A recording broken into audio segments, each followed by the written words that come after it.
deebii hadhallee waloloo barreessee akbaar su'uudii irraa waa qopheesse isiniif dubbisa waloloo fakkeesse.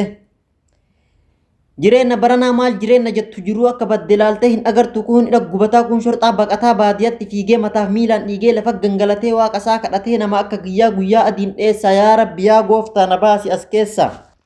Yaa shorxaa baranaa waan xiqqaan goote magaalaa manfuuhaa dirree lolaa gootee kumaandi poostii irratti labsanii shifeerran manfuuhaa hidhatti saamsanii. Dhugaatiin su'uudii maangoo fi labana jettanii biyyarraa nu baaftan jarana maangoo fi labana eessatti agarre dooriyaaf maruuraan mataan nu wareere.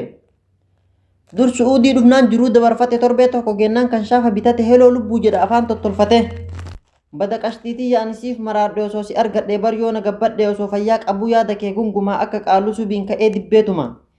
Jedheeni achirraa gaafa baatii ga'u hojii itti dhiisee mindaasaa fudhatee birri masan keessaa taaskii kafalatee manfuuhatti galee ijaazaa eegale. Akka barsaniiti waa takkaa gabbahee shorxaa baranaa